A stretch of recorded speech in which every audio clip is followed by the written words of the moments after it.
এই বাংলাদেশ নিয়ে মানুষ যে স্বপ্নটি দেখছে সেই স্বপ্নটিকে বাস্তবায়ন করার জন্য এই অন্তর্বর্তীকালীন সরকার দ্রুততম সময়ের মধ্যে এই প্রশাসন থেকে আওয়ামী রাজনৈতিক রেকমেন্ডেশনে যারা নিযুক্ত হয়েছে তাদেরকে বাদ দিয়ে আবার এই প্রশাসনিক কাঠামো পরিশুদ্ধ করতে হবে, নচেত এই ধরনের যে এই প্রশাসনিক জটিলতা এবং সরকারের যে সংস্কার কার্যক্রমের জটিলতা সেগুলো অব্যাহত থাকবে এবং সেগুলো আমাদের তরুণ প্রজন্ম তথা রাজনৈতিক সচেতন মানুষকে আশাহত করবে।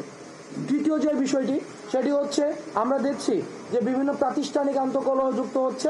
সেইখানে আজকেও আপনারা দেখেছেন মাহবুবুর রহমান মোল্লা কলেজে একজন শিক্ষার্থীকে এমন কেউ পিটাচ্ছে যে যাকে কোনোভাবেই ছাত্র মনে হয় না। অর্থাৎ ছাত্র পরিচয়ে প্রত্যেকটি আন্দোলনে আমরা ইতিমধ্যে বিভিন্ন জিনিস আপনার মিডিয়াতে এসেছে যে অটো রিক্সা চালকদের আন্দোলনে আমরা ছাত্রলীগের ইনভলভমেন্ট দেখেছি, যুবলীগের ইনভলভমেন্ট দেখেছি। তারা একটি উপলক্ষ খোঁজার মধ্য দিয়ে আমাদের মধ্যে কলহ সৃষ্টি করার মধ্য দিয়ে তারা পায়তারা করতে চায়। সেই জায়গা থেকে বাংলাদেশের সকল ছাত্র সমাজ 5ই আগস্টের পূর্বে আমরা যেভাবে ঐক্যবদ্ধ ছিলাম ঠিক একভাবে ঐক্যবদ্ধ হওয়ার জন্য একতার বার্তা নিয়ে আমরা বৈষম্য বিরোধী ছাত্র আন্দোলন সকল রাজনৈতিক ক্যাম্পাস কেন্দ্রিক এবং সকল রাজনৈতিক যেই দল রয়েছে, ফেসিবাদ বিরোধী যে শক্তিগুলো রয়েছে, ছাত্র সংগঠনগুলো রয়েছে, তাদের ঐক্যমত্যের ভিত্তিতে আমরা সিদ্ধান্ত পৌঁছেছি আগামী 1 সপ্তাহ আমরা জাতীয় ছাত্র সংহতি সপ্তাহ ঘোষণা করছি। আমরা এই জাতীয় ছাত্র সংহতি এই সপ্তাহে আমরা যারা ফেসিবাদ বিরোধী যে রাজনৈতিক দলগুলো ছিল, ছাত্র সংগঠনগুলো ছিল, তারা বিভিন্ন প্রতিষ্ঠানে যাবে এবং সেই প্রতিষ্ঠানে তারা ওই একতা এবং সংহতির যে বার্তাটি সেটি পৌঁছে দিবে এবং আওয়ামী পুনর্বাসন, ছাত্রলীগ পুনর্বাসন বা আওয়ামী ফেসিবাদ শক্তির পুনর্বাসনের জন্য আমাদের যে ঐক্যবদ্ধ থাকার কোনো বিকল্প নেই সেই বার্তাটি পৌঁছানোর জন্য আগামী 1 সপ্তাহ এবং প্রাতিষ্ঠানিক মেলবন্ধন আমাদের সুদৃঢ় করার জন্য আমাদের এই কর্মসূচিটি ঘোষণা করা হয়েছে।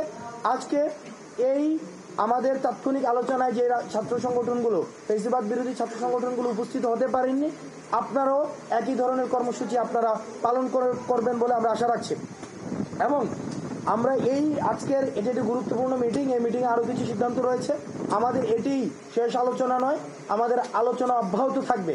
কারণ ফেসিবাদের যে শক্তিটি, সেই শক্তিটির যে এই মূলটিকে আমাদের সমূলে উৎপাদন করতে হলে আমাদের ঐক্যবদ্ধ থাকার কোনো বিকল্প নেই। সেই ঐক্যবদ্ধতার যেই আলোচনাটি, সেই আলোচনাটা অব্যাহত থাকবে। সেই অব্যাহতের জায়গা থেকে আমাদের পরবর্তী মিটিংয়ে যে বিষয়গুলো নিয়ে সিদ্ধান্ত হবে সেই বিষয়টি হচ্ছে পরবর্তীতে যেই আমাদের ছাত্র রাজনৈতিক কাঠামো বা রাজনীতির কাঠামো, সেই কাঠামো নিয়ে আমাদের আলোচনা হবে। দ্বিতীয়ত হচ্ছে রাষ্ট্র পুনর্গঠনে আমাদের এই যে তরুণ প্রজন্ম, এই ছাত্র সংগঠনগুলি কিভাবে অবদান রাখতে পারে সেই বিষয়গুলো নিয়ে আমরা পরবর্তী আমাদের মিটিংয়ে আমরা সিদ্ধান্ত নিব। তৃতীয়ত যে বিষয়টি আমাদের ছাত্র কাউন্সিল, এই প্রস্তাবনাটি বিভিন্ন জায়গা থেকে এসছে।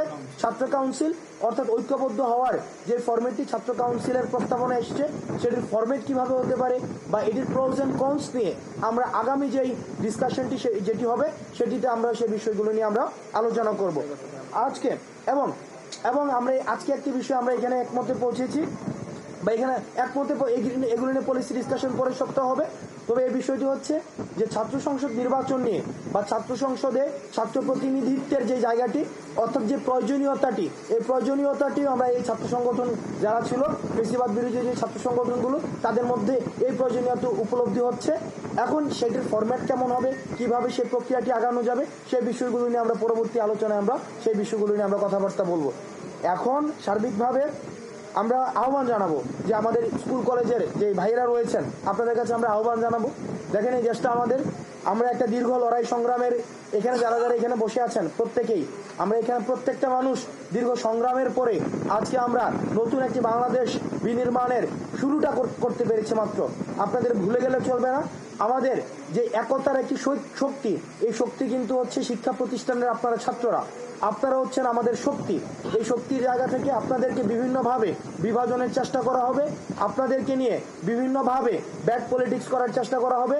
আমরা আপনাদেরকে আহ্বান জানাবো যে তাদের যে ষড়যন্ত্র, বিদেশে বসে কোটি কোটি টাকা এখানে ফান্ডিং করা হচ্ছে, যে আপনারা আমার যে সম্প্রীতিটি রয়েছে, যে এই সম্প্রীতিটিকে নষ্ট করার জন্য আপনাদের কাছে আহ্বান জানাবো যে শিক্ষা প্রতিষ্ঠানের পরিবেশ শিক্ষা প্রতিষ্ঠানের পরিবেশ বিনষ্ট হয়, অথবা আমাদের জাতীয় সম্পদ নষ্ট হয়, আমাদের যে জাতীয় ঐক্যটি আমাদের ইতিমধ্যেই আমাদের নির্মিত হয়েছে সেই ঐক্যটি বিনষ্ট হয়, অথবা আমাদের ফেসিবাদ যে শক্তিগুলো সেই শক্তিগুলো আবার কোনো ফর্মে এটা আবার পুনর্বাসিত হতে পারে, সেই সুযোগটি আমরা কোনো শিক্ষার্থী, স্কুল, কলেজ এবং বিশ্ববিদ্যালয়ের কোনো শিক্ষার্থী আমরা কোনোভাবেই আমরা করে দিতে পারি না। সেই জায়গা থেকে আমরা ভ্রাতৃত্বের জায়গা থেকে আমাদের যে স্কুল কলেজের যেই ছোট ভাইরা রয়েছে, আমাদের ভ্রাতৃত্বের জায়গা থেকে আপনাদের প্রতি আহ্বান থাকবে, আমরা একসাথে আমাদের পরবর্তী বাংলাদেশটা করতে হবে। আপনারা বুক চিতিয়ে দিয়েছেন বুলেটের সামনে, আপনারা যে আমাদের তরুণ প্রজন্মেরাই আপনারা বুলেটকে ভয় পাননি।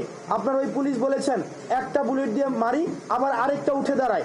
আপনাদের মধ্যে এই তারুণ্যের শক্তি রয়েছে, এই তারুণ্যের শক্তিটাকে আমরা পরবর্তী ইতিবাচক বাংলাদেশ বিনির্মাণের ক্ষেত্রে আমরা প্রয়োগ করব, এবং আমরা একটা সুখী সমৃদ্ধ আমাদের এই যে 2000-এর বেশি শহীদ হয়েছে এবং এই যে 20,000-এর বেশি আহত হয়েছে, যারা এখন হসপিটালে কাতরাচ্ছে, তাদের যে দায়িত্ব, তাদের যে দায়ভার, এই দায়ভারের জায়গা থেকে আমাদের ঐক্যবদ্ধ থাকতে হবে।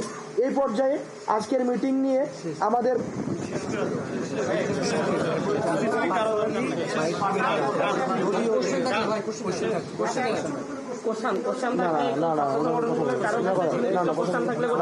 এখন না এই জায়গা থেকে আমাদের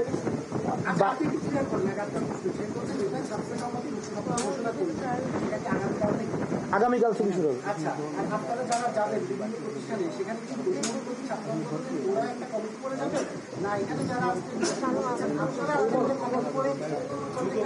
দেখেন, এটা যুগপৎ ভাবে আমরা সমন্বিত ভাবে কর্মসূচিটি ঘোষণা দিয়েছি। প্রত্যেকটি ফেসিবাদ বিরোধী, আমি আবারও বলছি, ফেসিবাদ বিরোধী যে ছাত্র সংগঠনগুলো রয়েছে তারা তাদের জায়গা থেকে, অথবা আমরা একসাথে, অর্থাৎ এই কর্মসূচিটি আমরা আমাদের মতো করে স্বতঃস্ফূর্ত ভাবে আমরা পালন করব। এটার কোনো বাধ্যবাধকতা নেই। এবং আমাদের সোশ্যাল মিডিয়াতে আমাদের এই যে জাতীয় ছাত্র সংহতি সপ্তাহের একটি সোশ্যাল মিডিয়া